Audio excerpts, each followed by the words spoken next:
छोटे छोटे बच्चे बहुत बीमार पड़ते हैं, उन्हें बार बार खांसी, जुकाम, बुखार, नज़ला बार बार होता है। फिर हम क्या करते हैं, दवा देते रहते हैं, एंटीबायोटिक ये वो बार बार हम देते हैं। तो आप इससे बढ़िया क्या करो, अपने घर में जितने की दवा लाते हो उससे सस्ता पड़ेगा। अपने घर में ना 100 ग्राम बादाम लेना है, गिरी जो होती है बादाम की, ठीक है, 50 ग्राम काली मिर्च, 30 ग्राम धागे वाली मिश्री, ठीक है।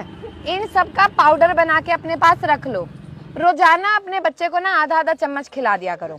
आपके बच्चे में ताकत आएगी, उसकी इम्यूनिटी बढ़ेगी, दिमाग बढ़ेगा, आंखों की रोशनी बढ़ेगी, क्योंकि वात, पित्त, कफ तीनों का गुण बहुत अलग है और बच्चे जल्दी बीमार नहीं पड़ेंगे, उनकी इम्यूनिटी बूस्ट रहेगी।